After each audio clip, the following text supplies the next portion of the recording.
Hey guys, welcome to the next episode of Kitchen Party. Can I get a whoop whoop whoop? Whoop, whoop, whoop. Hey, for those of you who are get a cheers. Oh, cheers! Cheers! Oh, I feel like it's like a virtual cling, cling, cling. I want to definitely know what everyone is drinking. For those of you who are tuning in who watch the show regularly, then you know what Kitchen Party is. Kitchen Party is a live interactive talk show where we bring the coolest people in the culinary space in to talk to you directly. Yeah, all you guys are the cool people who we love. And I think somebody may have, there's a little bit of an echo, so I want to make sure someone may have a browser that's open. And it could be me.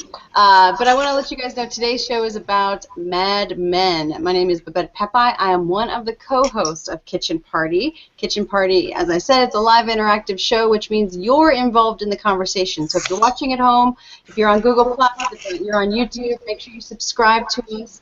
And then also, if you want to chat with us, you can use the hashtag Kitchen Party. We're also using tonight the hashtag Mad Men. So the folks who are Mad Men fans can tune in and kind of get an idea of what we're talking about today.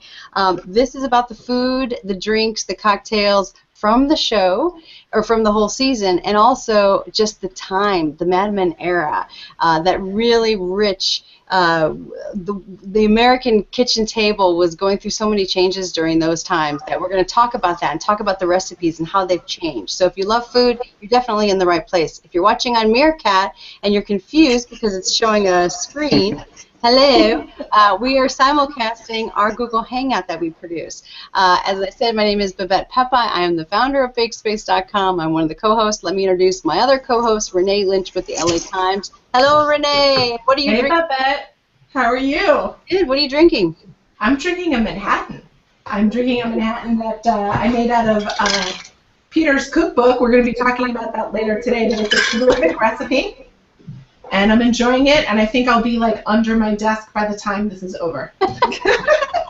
I'm doing what I think Don Draper would be really happy about. I am doing a classic on the rocks Johnny Walker Black, and I just figured if Don likes it neat, well, actually it's not neat, it's on the rocks, but if Don likes it straight out of the bottle, that's the way I'm going to do it.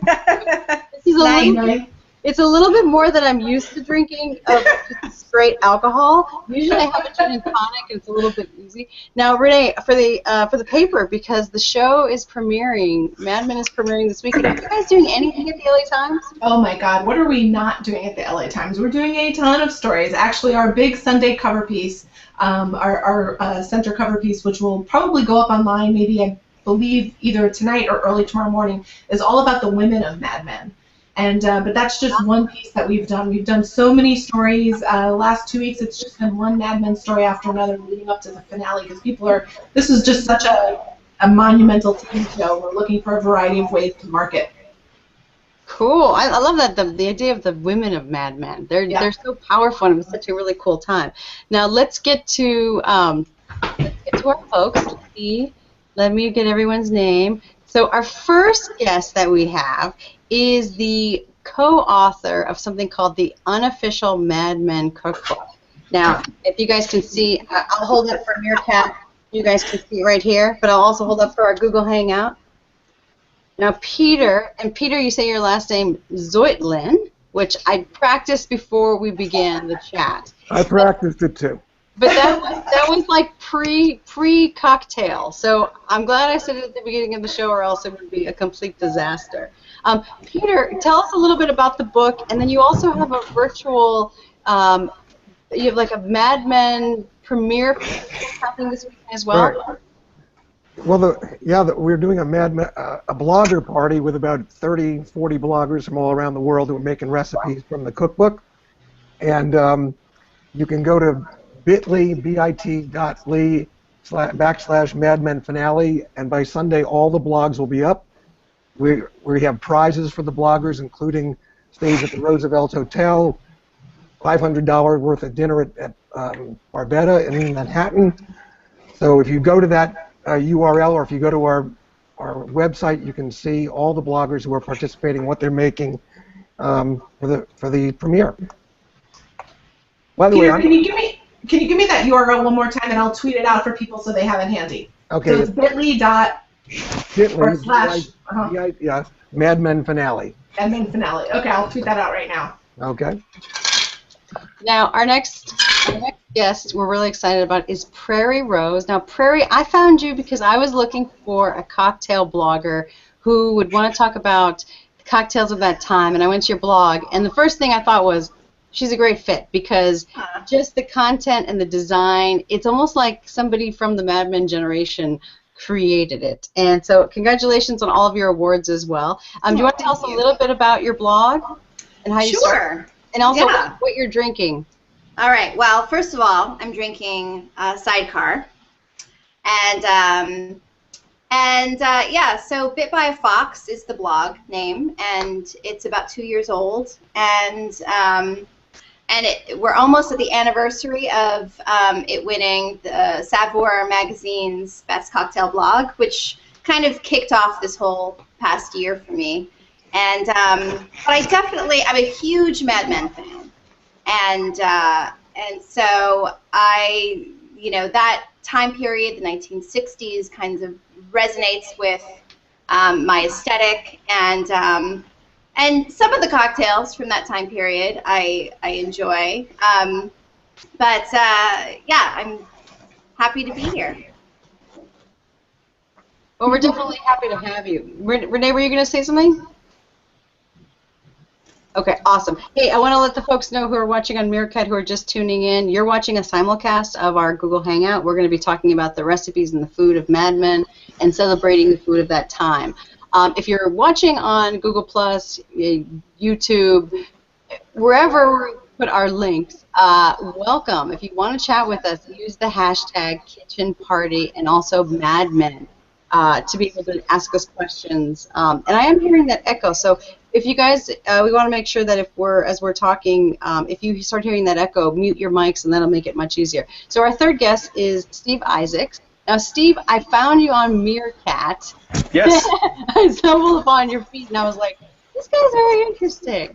And so we just started talking, and you are the host of Sweet Ride USA and also the creative director at BPG Interactive. And then you did the Mad Men Me app. Now, first tell us where you're logging in from, tell us a little bit about yourself, and then also tell us about this app. Like, what was it that resonated with people? Because I actually did it a couple days ago, and I was for like 15-20 minutes actually creating like my little persona and stuff. So tell us a little bit about that.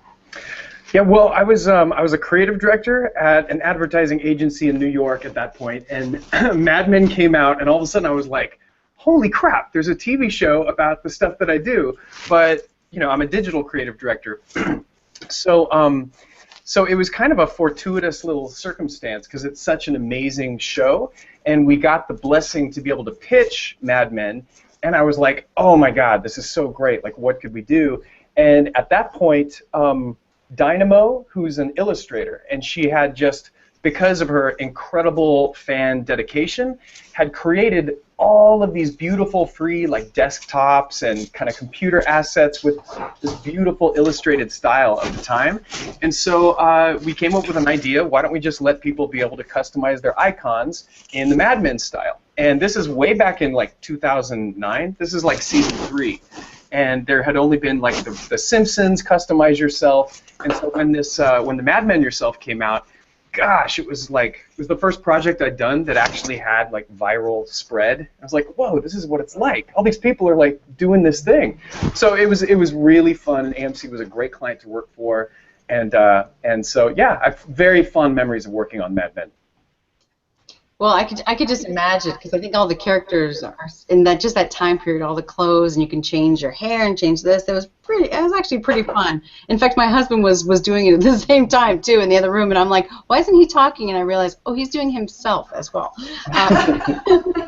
Tell us about Sweet Ride. What's that like? What's the show? So I've got a web series where I love bikes. I ride a lot of bikes, and I live in Los Angeles. I'm right here in Hollywood, and it's friggin' beautiful out. You can kind of see the sun being a little too aggressive off to my side.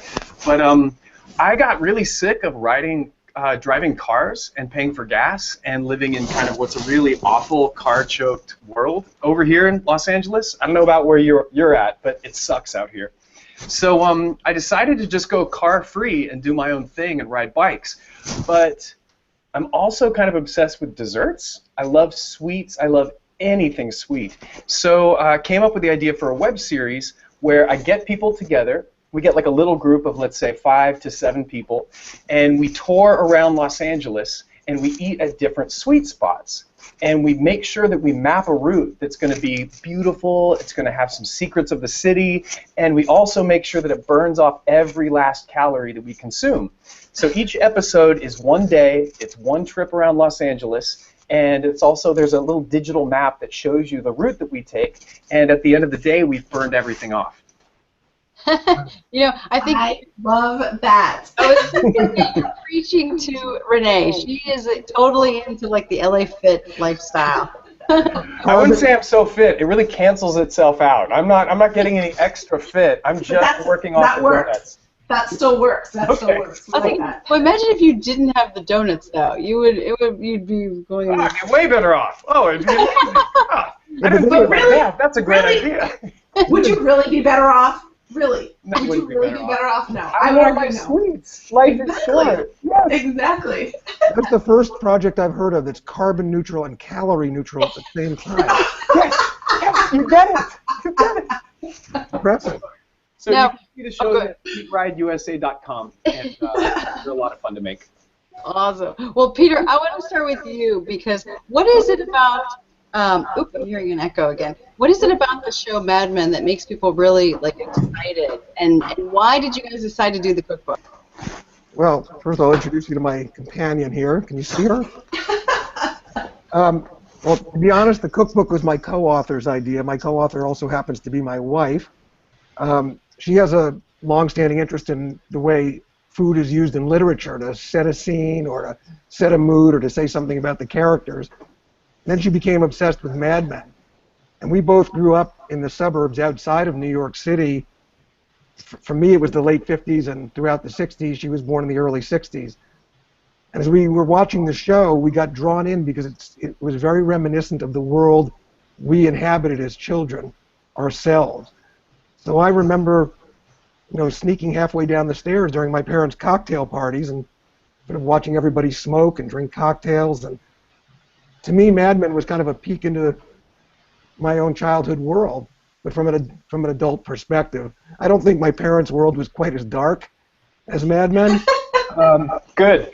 Which is a good thing, but it was really a way to see it. And one thing interesting that we found when we talked to like college-age kids, one of the things that drew them to Mad Men is that it was a look inside their parents' world and their grandparents' world. Many of them seemed shocked at how overt the racism and the sexism was. So I think it's just that Mad Men is such a window into an era for so many of us, particularly if you live through it. When you said as a child you were sneaking down the hallway, it reminded me in the show when Sally Draper is literally making cocktails for her. Right. That was, there's a scene where their friends come over to play bridge, and Don puts her to work as a bartender.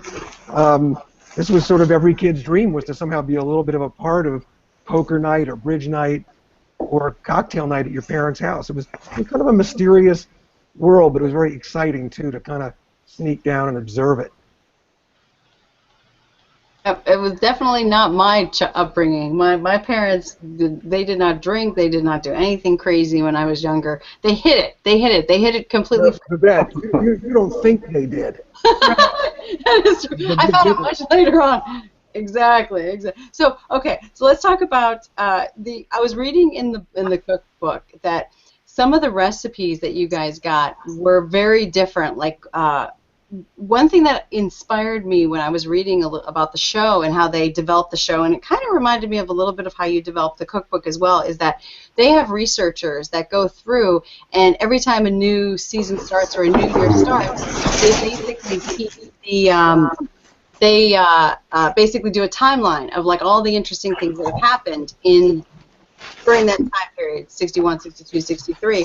They give them to the writers, and then the writers then can pick like what they kind of want to focus on. But what's interesting is the writers then go and say, oh, we want the character to do this. What would they have to do in history to make that happen? So it's this kind of interesting.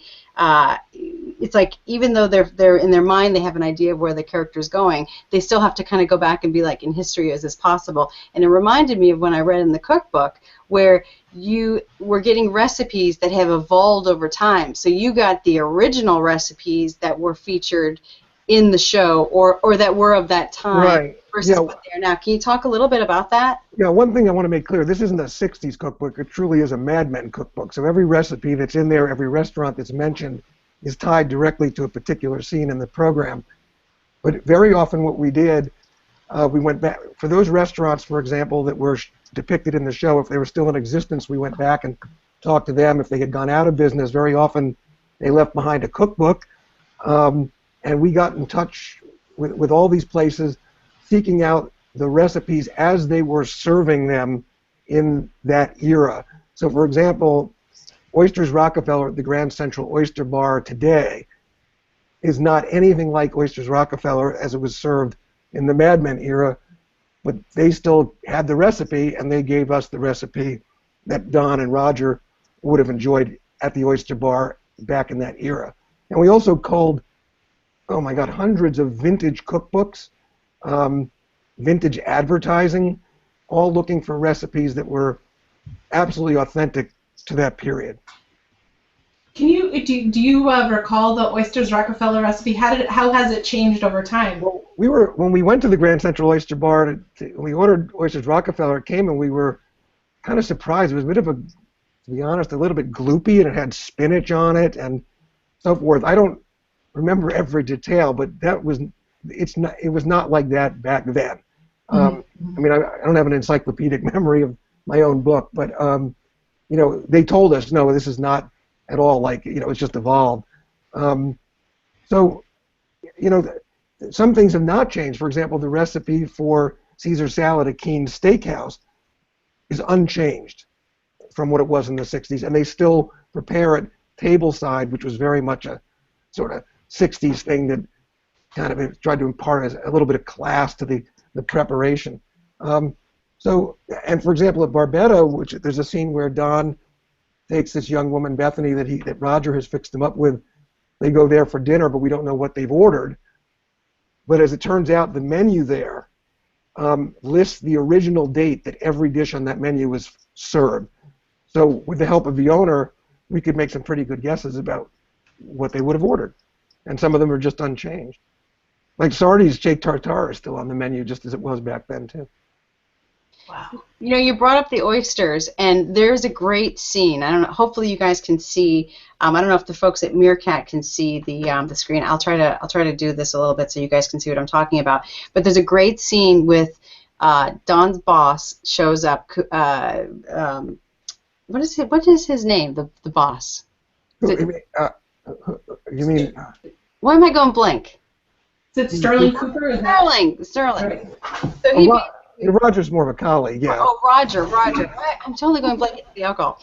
So Roger comes in, invites himself to dinner, and he forces the wife to actually have to eat steak or he eats the steak that the wife was going to have for dinner, and then he puts the moves on her in the kitchen. This is a great scene. It's so neat to see that kind of intimate action during the kitchen, and then to get Roger back. The oyster scene, and for those of you who remember from watching the episode, is he basically decides, Don goes, he tells the elevator guy, hey, tell him we're 23 floors up, make sure you say the elevator is out when we come back from lunch. He pays them. So they eat like pound for pound and drink for drink, and basically to kind of prove to Sterling he is a much younger guy and he's still going to get him no matter what. And they come up, they go upstairs, they walk the 23 flights, and then he basically pukes in front of the client. So that's where the expression "lose your lunch" comes from. That's literally what happened. Oh, that's interesting. Well, it's just such a great. It's cool that how food was such a driving force of like, we're going to get you back. So I wanted to share that when you mentioned that, which I find very interesting. Now, Prairie, what do you think about cocktails? How much do you think they've changed since the 60s? Have you noticed any like upswing in people looking for classic cocktails?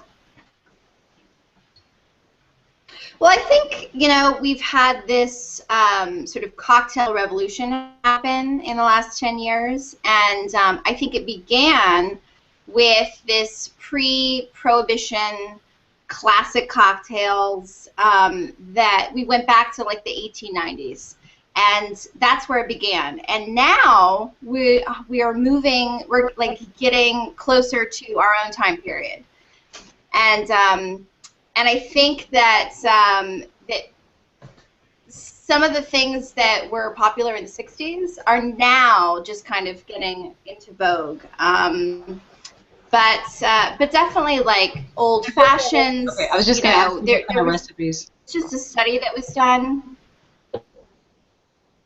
kind of detailed every city's favorite cocktail, and most cocktails are pretty much, margarita is still like leading the charge for a lot of cities, but Manhattan has dominated with the Manhattan cocktail, and the old-fashioned cocktail is like the second favorite for most large metropolitan cities right now. So I think, shows like Mad Men have actually had something to do with that, and it's kind of coincided with this cocktail revolution happening. Mai Tais and Stingers and Vespers are definitely like 1960s era cocktails, and I think that's definitely becoming in vogue, and the show has something to do with it. Why do you think? Go ahead. Sorry, Rene. Why do you think these cocktails have had such staying power? I mean, I totally 100% agree with you that Mad Men has helped introduce this, but it seems like when you think about cocktails, it's almost hard to think about a new cocktail, maybe a Moscow Mule or something, I don't even know if that's really right. But why have these cocktails had such staying power despite the influence of Mad Men? Well, some cocktails haven't had staying power. Some have been reintroduced. Like when I was in college and I was growing up, there was no way I was going to drink an old-fashioned. But there are kids in college, just getting out of college, people in their early 20s that are now ordering like whiskey cocktails. Like that's something that has been happening. I think that's like it's in the zeitgeist. But I think that, we have this need for nostalgia. I think people want to drum up, people want to relive the past, and there's this craving for reliving, what our grandparents were drinking. And there's something about that, about handcrafted, and yeah, I think that there's definitely nostalgia is a factor in it, but it's definitely like we had a real dark cocktail period, and that was in probably the 80s and 90s. Oh, really? What is the darkest of the cocktails? What would be the darkest cocktail period is definitely the 80s and 90s. Like when I was growing up, that was the dark period for cocktails. And I think that's why, like, my generation is really gravitating towards these classic cocktails, because we didn't get that when we were, like, coming of age. And we're rediscovering that. And there's something super romantic about it. And, and we want to trick out our home bars. And I don't know if you can see all the booze behind me. But yeah, I have a lot. And I know a lot of people that do have a lot. Like that's something that people are finally, mixing up martinis on their own at home, and they were doing that like 20 years ago. Not like they are now. Speaking of that tricked out bar. Like, 40 years ago. Speaking of that tricked out bar, can you give us a little what's going on back there? 'Cause that's like a party waiting to happen. Wow, it's a lot. Well, I think we'd be here all night if I was gonna walk you through it. But you know, I have the basics. I have, you know, I've got my whiskeys and my modifiers, which are like amaros and liqueurs and chartreuses, and you know, I like a range of small batch, locally made spirits to you know, mainstream guys, and I like it all. I'm an equal. I like it. So is the party at your house every Saturday night? No, you know, I don't drink at home much. I'm out a lot. I live in New York City, and so I constantly have an excuse to, you know, spend my money. So I should be actually doing it here because it'd be more economical. But a lot of this is recipe testing for my cocktail blog, and yes, occasionally I have people over, and I do love to entertain. But yeah, it's not every Saturday. I wouldn't be able to do that. You know, you bring up some good points, Prairie, that I read in Peter's book that I thought was really interesting about how two things. One is in the 60s, while it seems like Mad Men, they're all sophisticated, a lot of their drinks were not that sophisticated. A lot of their, like you were mentioning about how people are going through and finding really interesting whiskeys and really interesting ingredients, and before it seemed like a lot of them were like these Polynesian blues and greens and all that kind of crazy stuff, and just, you know, basic ingredients of like vodka, gin, whatever. And then also the second thing I was going to say is that it also seemed like the cocktails were gender specific. So women went to the Mai Tais, men went to the, you know, neat. Peter, do you want to talk a little bit about what you found in the book? And then also, Steve, I want to make sure we get to you and find out a little bit about how the ads and the marketing towards some of the people are working. Maybe you can have some insight into that as well. All right, you see this? You see that? That's a 1966 unopened bottle of Canadian Club, which I will never open. Oh no, I had those and I drank it.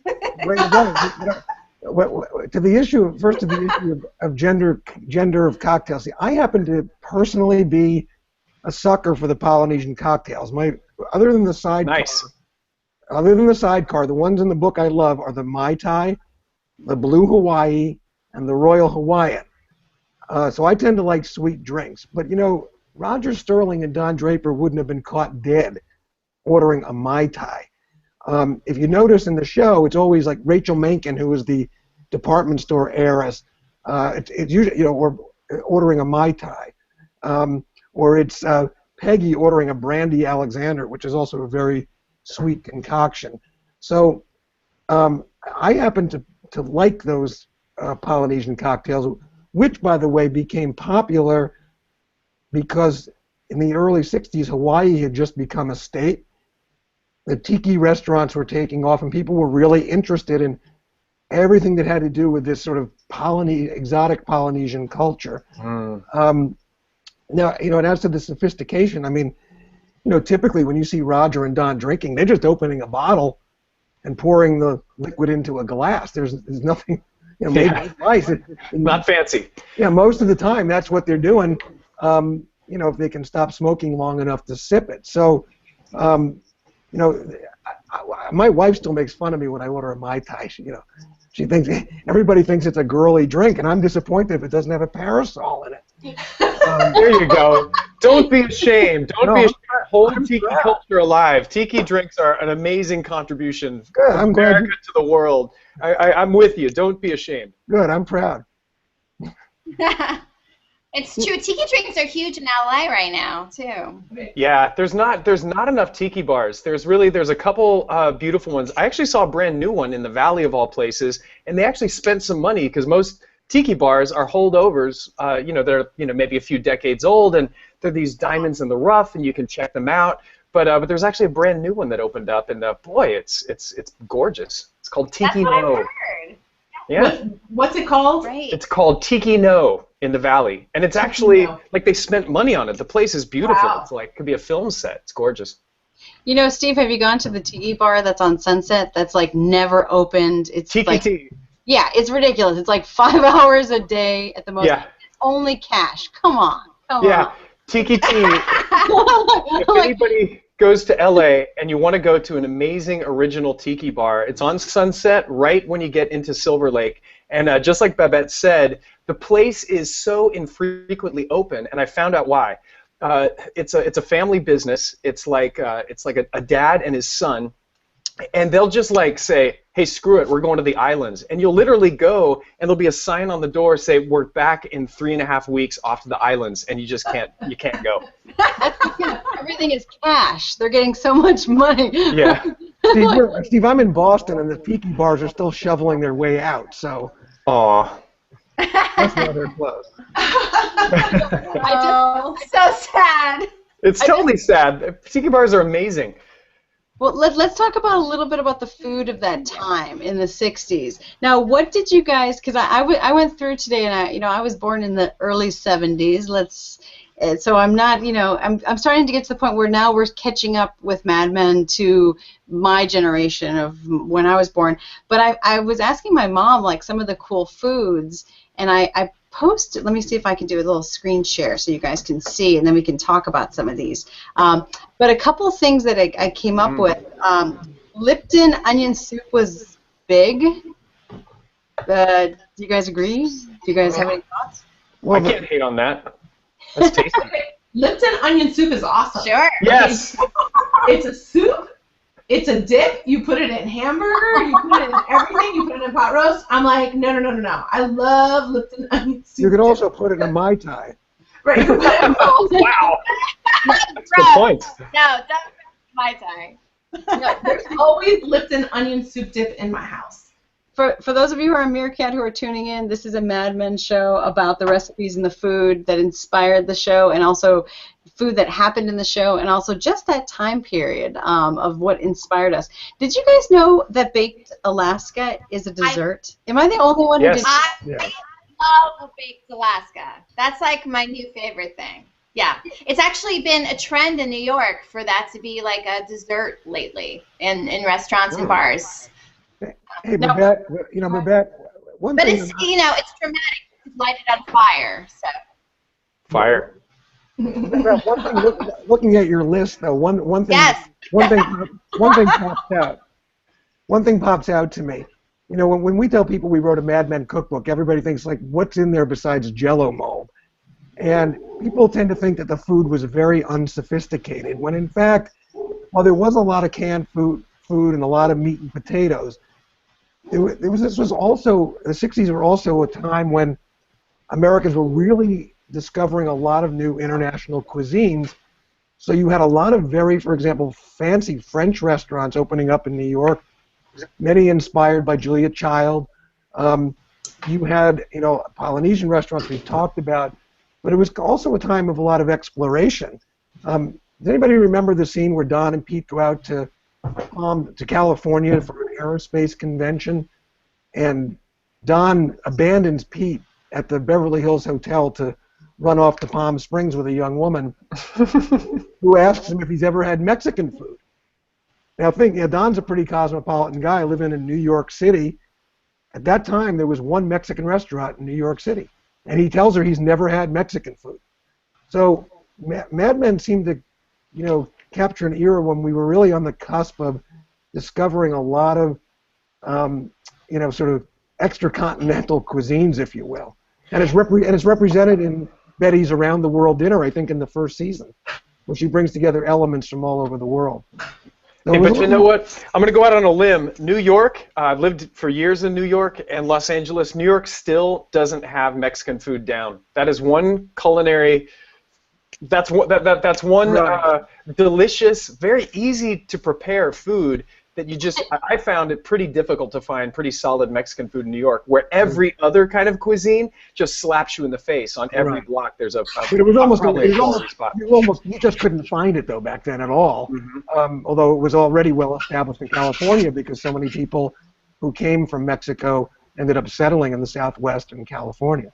But I just use it to illustrate, how diverse American eating habits were becoming. It's not the stereotype I think that everybody has of the '60s, and some of the recipes we found are really quite sophisticated. Do you have a personal favorite recipe? I'm just curious of everything that you're through all of your research and all your kind of like personal experience. Is there one standout? It depends on the category. I love the hearts of palm salad from Sardi's. It's just, I don't know, there's something about the dressing. It's just light and really flavorful. I tend to love beef, so beef Wellington, but that's almost impossible to get right. It's very complicated. We had to test all these recipes. I don't think we ever got that right. Pineapple upside down cake is a '60s classic, and everybody seems to love that. So. I love that. Yeah. Well, Matt, New York just went through a a Mad Men dining week this past week, and and so that was fun to kind of have that experience of trying, 60s era food that, I mean, I think, the restaurants that participated in it, like 21 Club and Delmonico and Le Cirque, still have that stuff on their menu, so it's not like a huge stretch for them. But it was fun to, I had beef Wellington and brisket and escargot and a really traditional Caesar salad at the 21 Club, and some cocktails with that too at lunch, which is like pretty. Oh, I love having cocktails at lunch. Lunchtime. I know cocktails at lunch are the best. I do too, but like I enjoy it too. Going back to work on the other, going back to work after two, strong Manhattans is like, that's not so easy. Like I don't know how those guys did it back in the day. Peter, I wanted to show you what I have. I have a copy of Julia Child, her cookbook, The Art of French Cooking, Mastering the Art of French Cooking from 1966, by the way. So this is something that Betty Draper would have in her kitchen, and it is in pretty much mint condition. This was found in my husband's garage that he had saved it. It's his mom's cookbook. And then I wanted to show you guys a couple of other. That's so fun. Yeah, no, I love it. I'm obsessed with finding weird recipe books and cookbooks, like when I go into different towns. So McCall's had these little magazines. I don't know if you guys can see these, but these magazines where they have crazy recipes like Worldwide Cooking, Show Off Cookbook, this is a good one, Cocktail Time. And basically it's finger foods, hot and cold, dips that are definitely different. And if you can see on the picture, it is a pineapple that has, I don't know what is on that. Olives. Looks like olives. Oh, yeah, it looks like olives with pimentos still in them. Huh? Olives on a pineapple? That's against God. What? That is so gross. I mean, look at this food. It is disgusting. I'm sorry, but food photography during that time period was so disgusting. You're right. So gross. You know what I also have? But this is like the late. This is a little bit this is early. I have a recipe card index here that has, just a whole bunch of different recipes. I want you guys to challenge me. Give me one recipe I should look up and see. We'll see what the picture is. So if you guys want to tweet that out to me, or if you guys want to tell me on the show, Peter, what type of recipe do you think I should look for? Something that's classic. Date nut bread. Oh, okay. I'll look. Good one. I'll look at that, and then you guys continue. This is something Steve might appreciate because he's a digital guy. When we were researching the book, we had access through a library at Harvard, we're in Boston, to Julia Child's original cookbook collection. So when you go to find these vintage cookbooks, or if you buy them on eBay, very often you'll find that whoever was the original owner made a lot of marginal notes, or out will fall an index card with somebody's grandmother's recipe that they stuck in this book. And that kind of trail is disappearing in a way when everybody's like looking up recipes online or downloading them in the form of ebooks. I don't mean to be a Luddite about it, but was something really charming about going through and having these old cookbooks and seeing the notations people made and how they modified their recipes and all the neat marginalia. Yeah, I mean the little notes from Grandma. Personally, I know since the internet kind of took things over, I can barely even manipulate a pen. I write like a doctor. Like prescriptions that that chicken scratch. That's all I can do now. That's all I got. Steve, I can.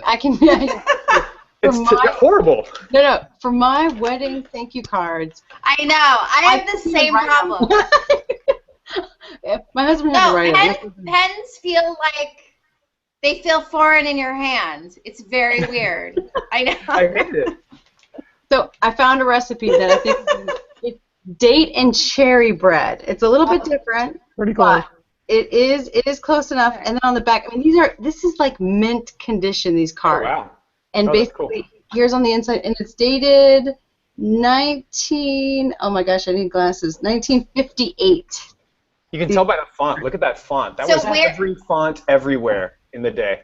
They had one where font. Did you get this again, Babette? I found this. Where did you get these recipes? I found this little this recipe Rolodex. It's called a cook index, and it's a whole container. I think it was like $2.99 or $4.99, and it has like probably a couple hundred recipes in them, and they're all indexed and they're in perfect condition. They're so wow. The pictures are disgusting. I mean, look at that. That's amazing. Babette, while you're looking, I love that. While you're looking at that, we talk about changes in technology and cookbook technology. I'm going to hold this up. I hope you guys can see it. It's this was called the Red Plaid. Oh yeah. The Better Homes and Garden cookbook. Oh yeah. Probably One of those. Probably the best-selling cookbook of all time. Your mom probably had one, and you can see it in Mad Men and Betty Draper's kitchen.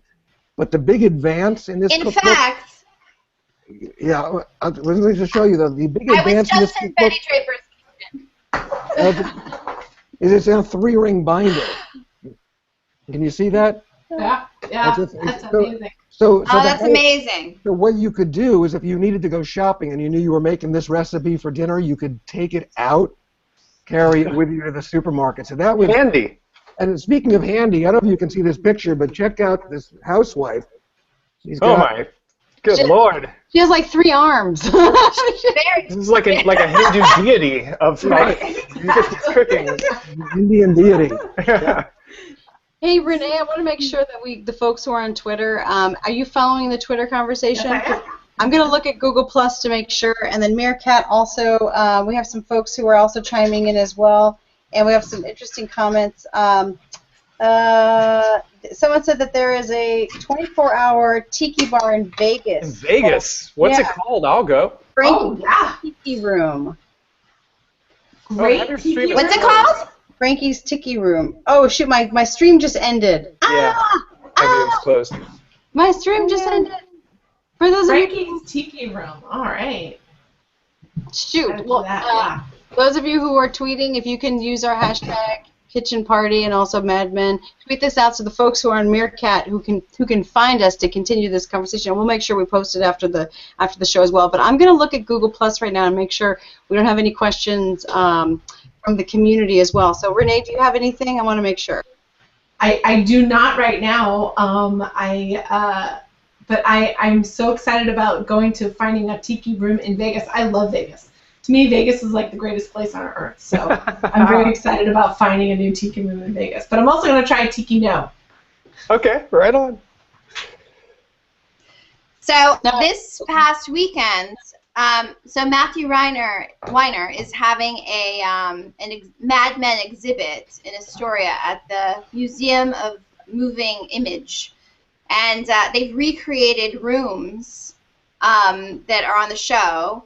including Don's first office in at the ad agency, and then also their kitchen, which I thought was really fantastic. And I took some pictures. I put some on Instagram today, but I don't know if you could see this, but that is Betty Draper's kitchen, or the Draper's kitchen. With that cookbook. And yes, with that cookbook. And then this is the sort of a better image of the kitchen.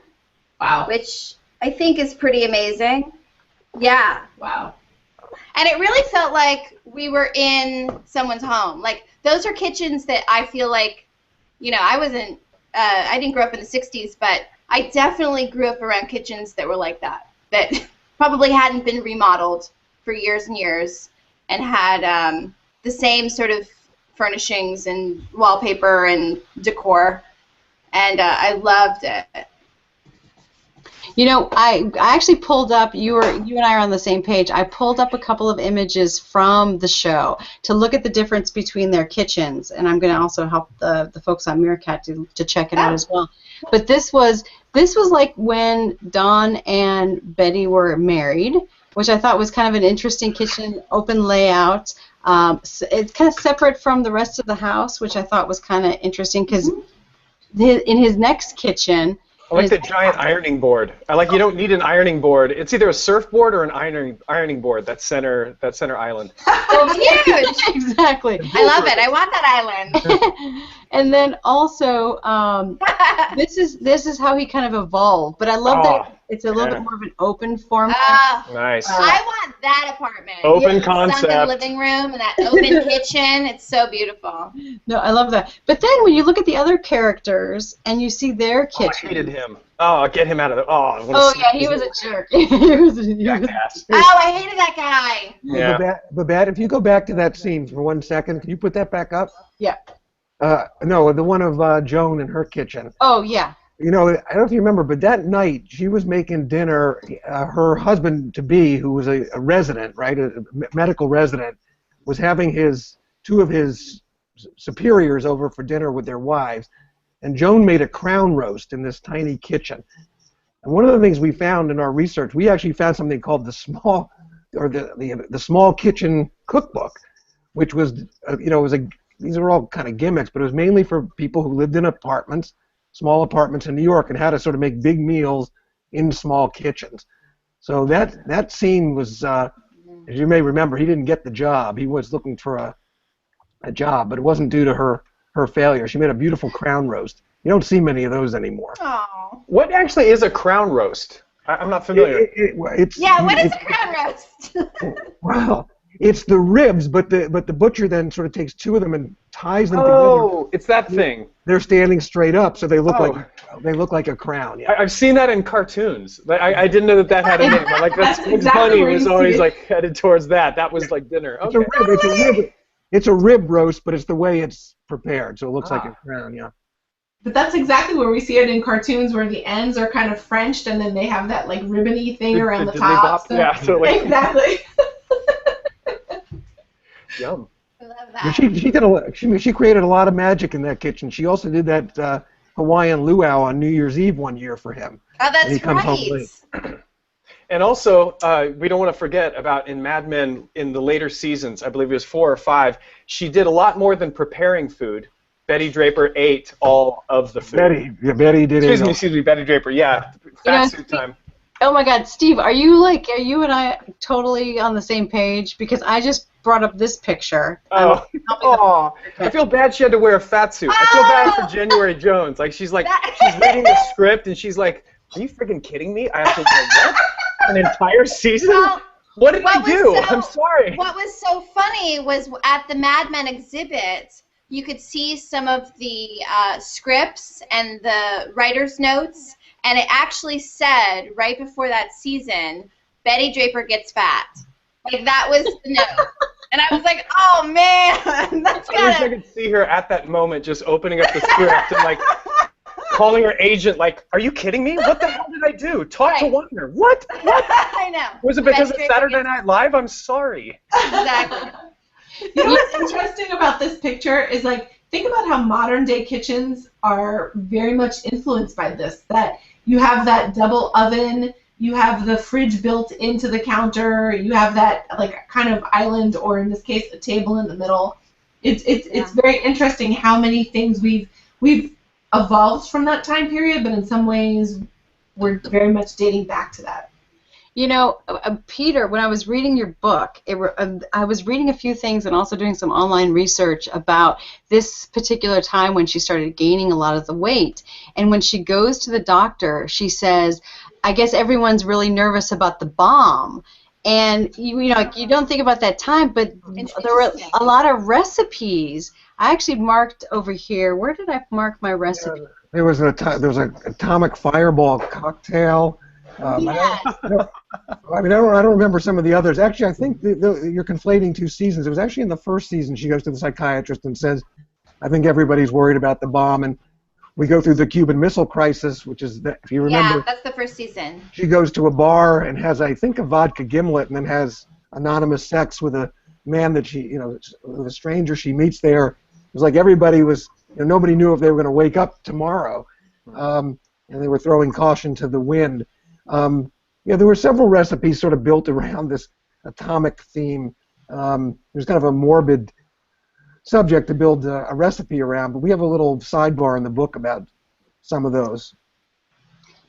Yeah, I'm trying to figure out where I have it written. I have it written in some of my notes, some of the like B52s and some of the recipes. I'm going to look for them right now, but I wanted to show you guys that I was looking at AMC.com, and they had 369 drinks that have been poured in the show since the beginning. So it almost seems like cocktails are the really driving force behind all the seasons, but food plays such a big role as well. Maybe we can get into some of the cocktails and just how that has evolved since I think, you know, do you guys know what year the show is going to end? Is it like 78? Don't know. They've been very, very secretive about this next 7 episodes, and I think anything goes. I mean, there's rumors that it will jump many, many years ahead. We all hear that it's going to be in the 70s.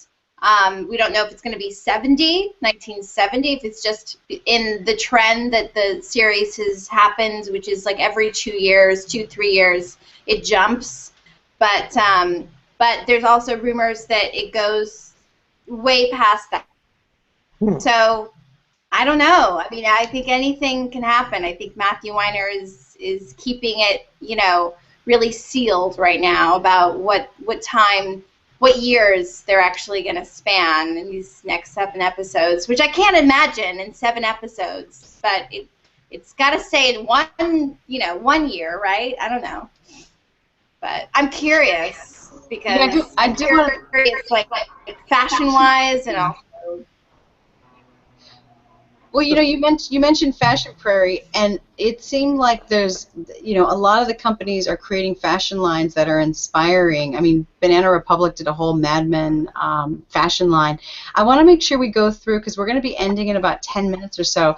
There's a few pivotal scenes that I found when I started thinking about the show, and one of them in particular was the conversation that Don had with his wife, and trying to get her to try the strawberry or orange, I think it's orange sherbet ice cream. Yeah, orange sherbet, and that he could not understand why she did not like it, and it became such a weird, I don't know if that's from his childhood, but do you guys remember that scene, and do you have any thoughts on just that kind of how food played such an important role? I remember the scene well because I was stunned by the recreation of Howard Johnson's. Because when I was a kid, we lived about a mile from a Howard Johnson's, and it was a place we used to go for dessert or clam rolls, which were, I mean, they called them clam rolls. I don't know what they actually used, but that recreation of Howard Johnson's was so spot on color-wise, and the orange sherbet matched the color of the Howard Johnson's roof.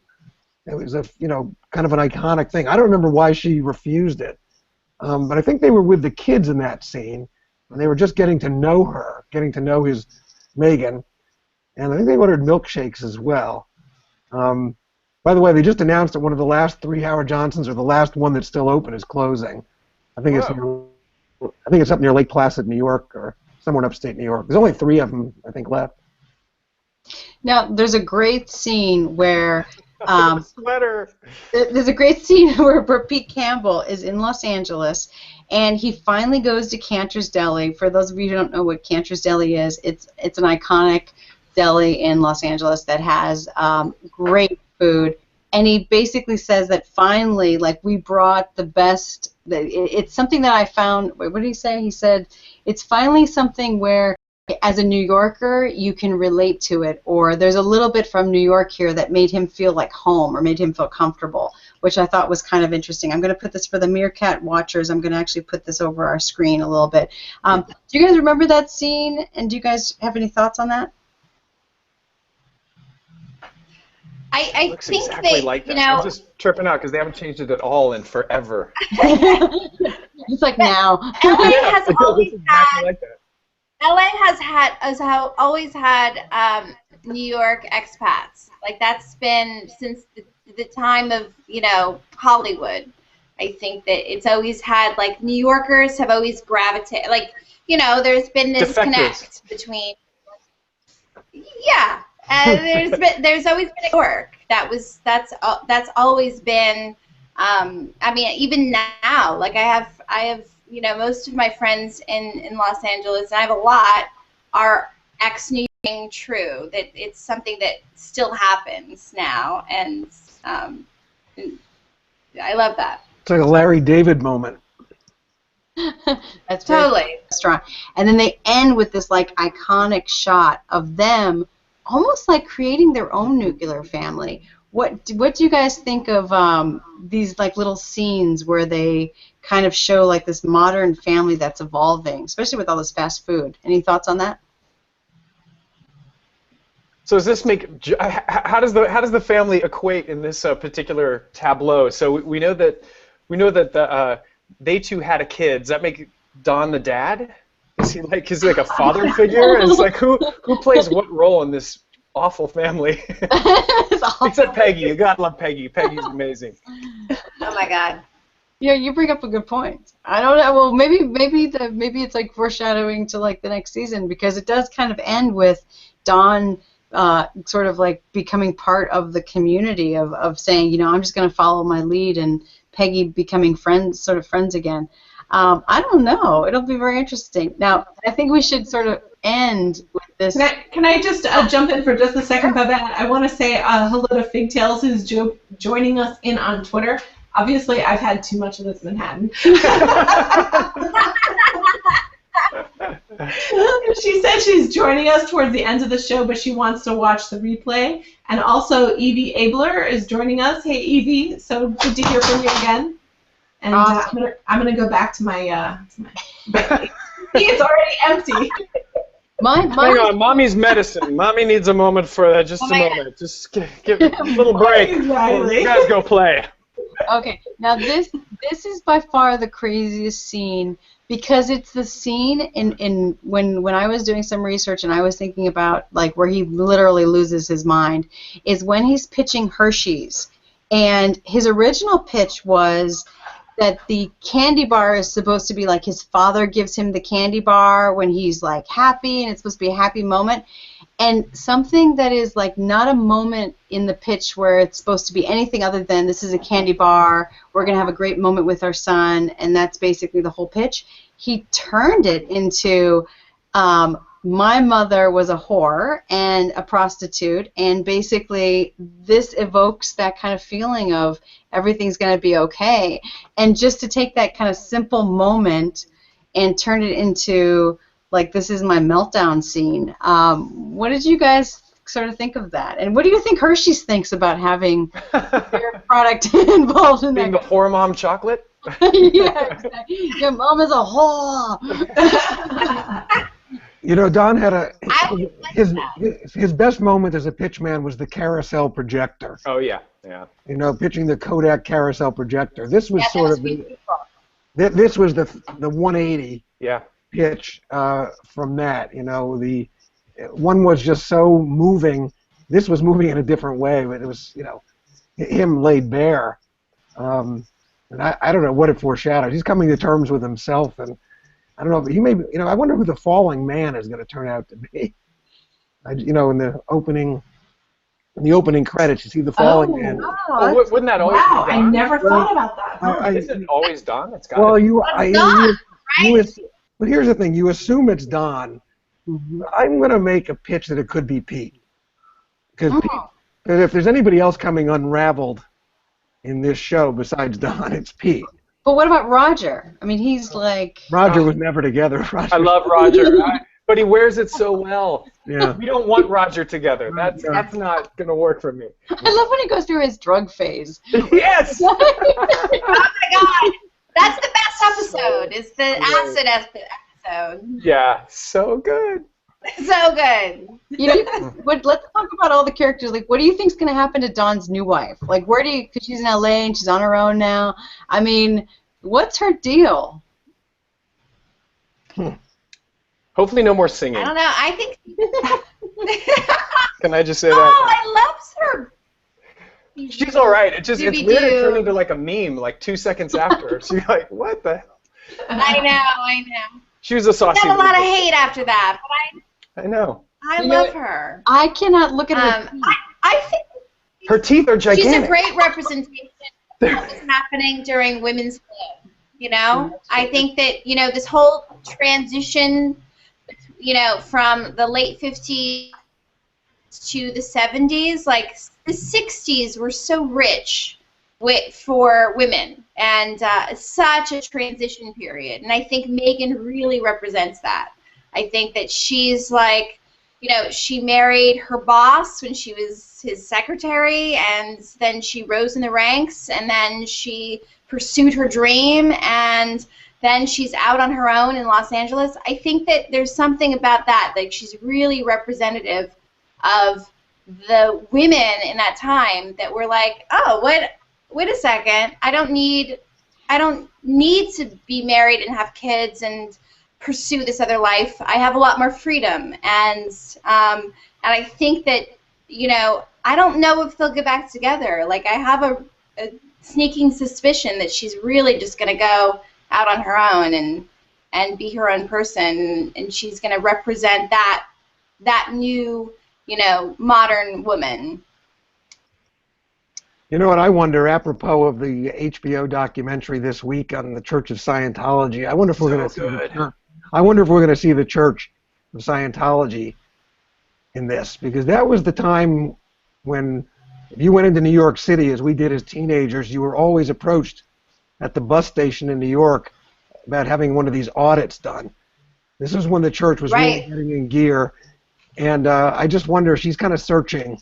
It would just be ironic if that came up. Oh, that's really interesting. I just pray that the show doesn't end with Journey's "Don't Stop Believing." That's all I ask. No. We have to take a pretty sizable year jump. You know, that's a great song though. I can't hate on the song. Great song. You know, I think I read. I'm just waiting. What were you gonna say? Oh, what? No, I'm just waiting for Sally, because Sally is the same age as my mother, and in that time period.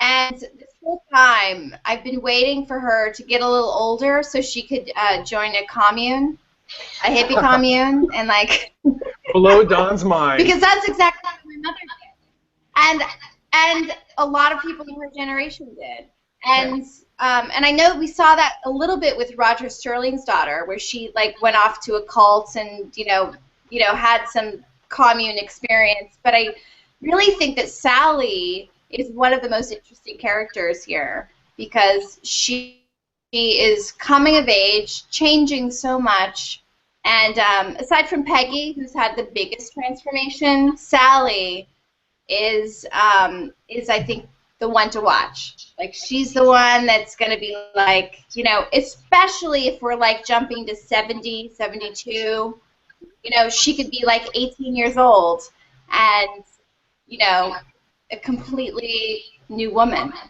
So that's exciting. Do you guys find it weird that everyone changes around Don, but he's the only one who, like, only his sideburns start to change?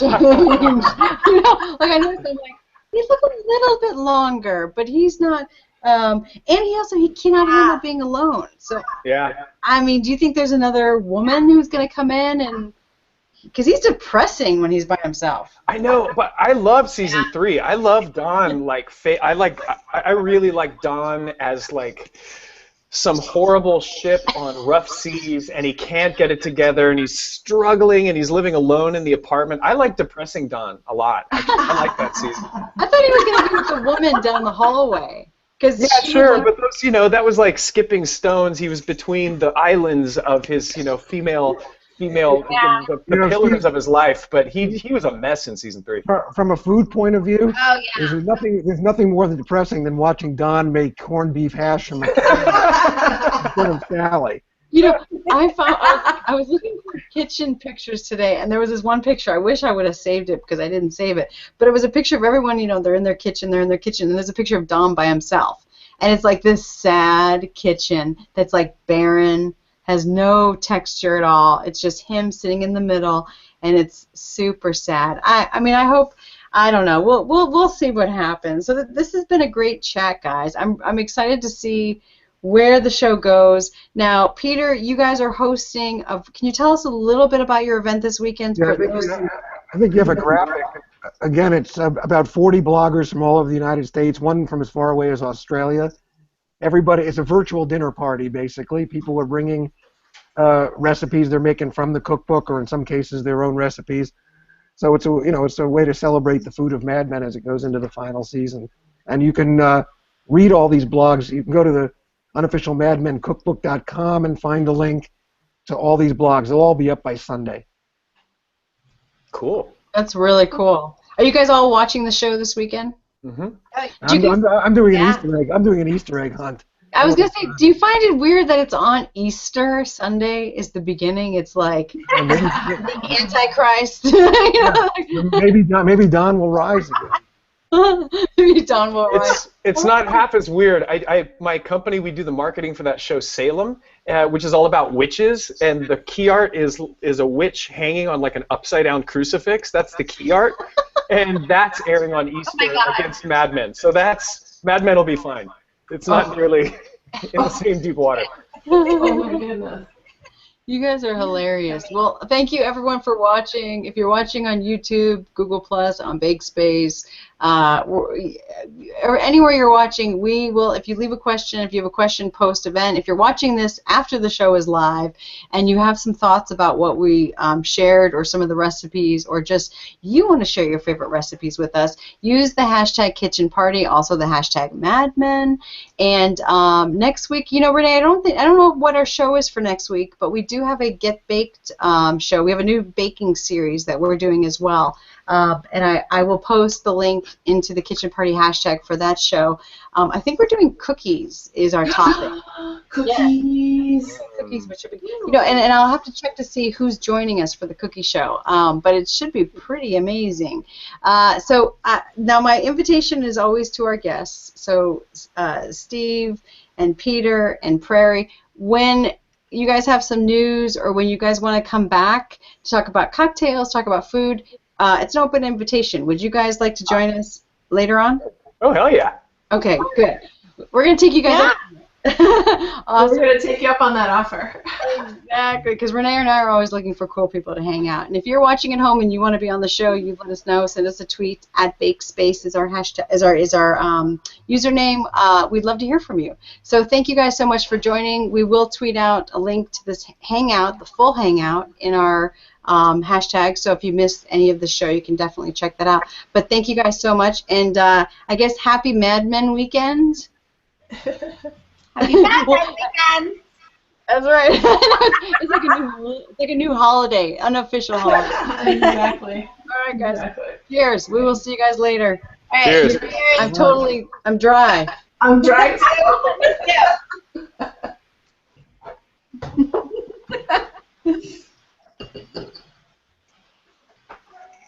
That was fun.